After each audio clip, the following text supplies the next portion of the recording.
you get a new job and your employer gives you a bunch of paperwork that you need to fill out for your taxes, a W-T4, a W-4, and so on, making sure that everything is good to go for when you're getting paid and making sure that the IRS is happy at the end of the year. So without further ado, stay tuned and learn how to fill out that paperwork.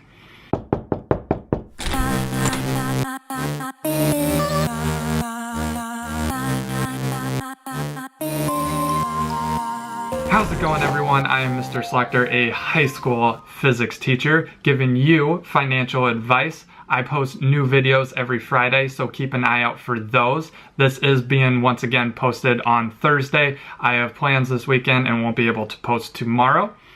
The first form that we're going to be looking at is the Wisconsin State Tax Form, the WT4. And for this form, the first thing that we are going to need to fill out is this employee section. You're going to have to plug in your name, your address, your date of birth, and your date of hire. So when did you start working, along with your social security number. The social security number is going to be on a lot of forms, so you're going to need to memorize that number if you want to save some hassle down the road. And it's just like your lunch number. You're going to use it quite a bit for jobs. You're going to have to use it for insurance. You're going to have to use it for a bunch of different complicated forms down the road. So it's better to memorize that form now rather than having to search through a bunch of different boxes that you hid your social security number or your birth certificate. Now, if you don't have your social security number or your birth certificate, you will most likely have to go ask your parents. They most likely still have those two forms, your social security card and your birth certificate. So if you haven't gotten those already from your parents, you should go ask them and they will have that information for you. State whether you're single or married, and then you move into this segment down here, which is figure your total withholding exemptions below. Now this is just stating how much are you going to have the state that you're currently in withhold from your taxes with each paycheck. And for this section, they do provide you a little bit of a description on what you need to be doing. So the first line, you're going to state how many exemptions are you going to be using for your state taxes and how many dependents, how many people are you caring for or taking care of. Now, since you are still living with your parents most likely, and they are filing you as a dependent on their tax forms, you are actually going to want to write 0 for yourself instead of entering 1, because if you claim yourself on your tax forms and your parents claim you on their tax forms, it's going to cause an issue with the IRS. And it's best to avoid those situations as much as possible. Also, if you are writing down 0 instead of 1 for not claiming yourself, the state of Wisconsin or the state that you're in is going to withhold the maximum amount of taxes that they can from each of your paychecks. And what this does is it allows you the most likely probability that you're not going to have to pay in for the actual filing of your taxes. Most likely you're going to be getting money back, and it's always better to get some money back from taxes rather than having to scrape and scrounge around for some tax money that you actually need to pay in because you took too many tax exemptions throughout the year. Now the next one, you're probably not going to have a spouse at this point, so you can write 0 there as well. And you're not going to have any exemptions for any dependents. You're probably not taking care of anyone quite yet, so you'll write 0 once again. Then you're going to add up all of those together, and you'll have a total of 0. Now, the next section that we're looking at is the additional amount that you want the state of Wisconsin to take out of your paychecks if you think that you are going to have to pay in for the year. Now, with your part-time jobs, you most likely won't have to worry about anything along those lines quite yet. It's not until you reach a quite high tax bracket that you may have to worry about that situation. You may want to take out more from your paycheck every single week or bi-week or every month, just to make sure that you don't have to pay in at the actual filing of taxes. So I would put right now that you're not going to have any additional amount taken out of your taxes, so I would put 0 there as well.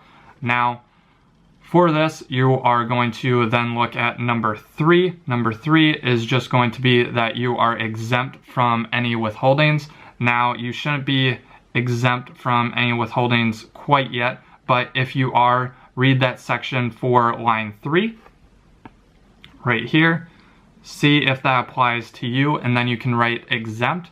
Looking at line 3, it's going to be describing if you are exempt from any withholdings throughout the year, and there are some periods that you need to be aware of, the 10 days that you will have to figure everything out, and it goes into more detail if that applies to you. But for most of you, it's not going to apply. So the next thing that you would do is sign right here, date that you signed it, just so that you know everything is taken care of on that end. It's just stating that you did everything to the best of your abilities and that you're not trying to scam the IRS out of money. After that, they're going to have an employers section. You do not need to worry about this section. It's for your employer. You don't need to fill out anything on that end.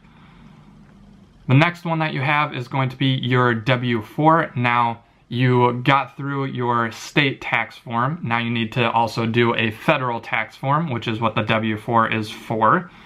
So looking at this form, you're once again going to need to plug in your name, your address, and your social security number. Again, it's better to have that memorized just so you can put it down and not have to worry about trying to find that card. Once again, finding your birth certificate, finding something that has your social security number on it.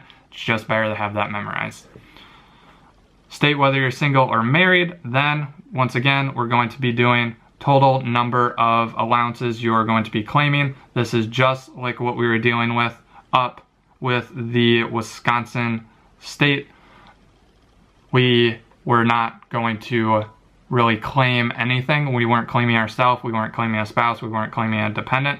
So we were allowing the state to take out as much taxes as they can, so we don't have to pay in for this given year, and we actually get money back at filing our taxes.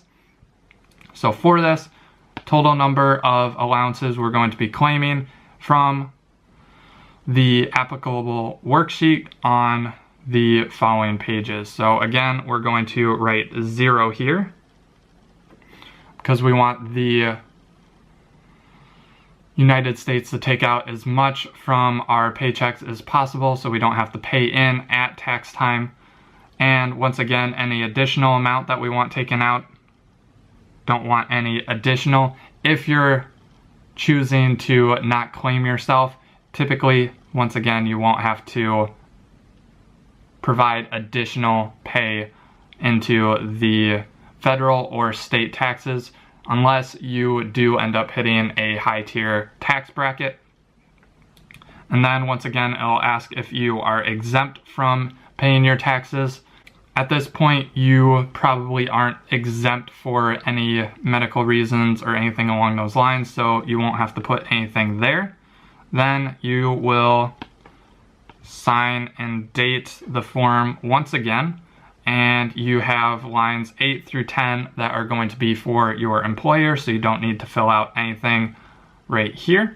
The next form that we have here is the employment eligibility verification from the Homeland Security. So for this form, we do have another section that we are going to need to fill out with our name, our address, our email address, our telephone number, just so that they can make sure that we are who we say we are. And for this, you're going to want to state that you are a U.S. citizen. If you're not a U.S. citizen, then you're going to have to go through an extra step on actually proving that you are where you need to be.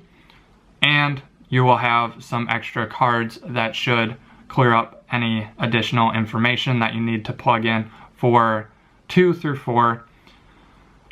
Then you'll add in, once again, your signature stating that everything is correct and your date. Then you're going to move on into, did you use a translator? Now the translator is just for an extra step. This is what the translator is going to be filling out right here.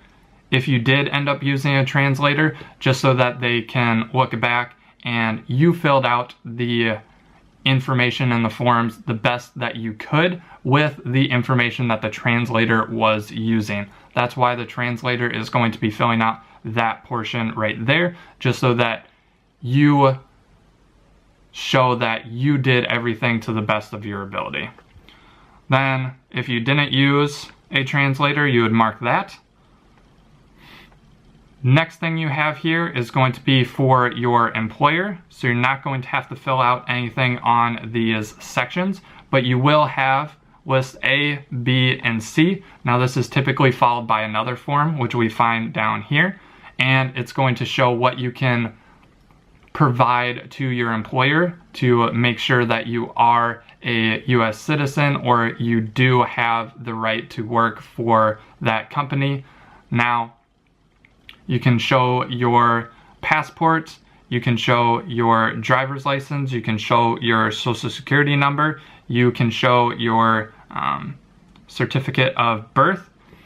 These are the ones most people end up actually using to prove that they are able to work for that company.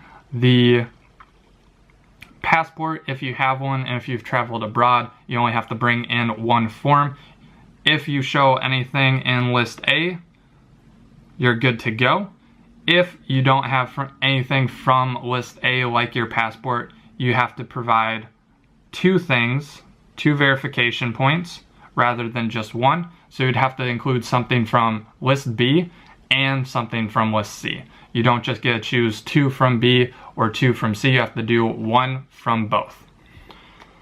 Then, once you show that to your employer, they'll either take a scan of that information and then fill out that piece of paperwork later, or they might just fill out that paperwork right then and there for you and get you working as fast as possible.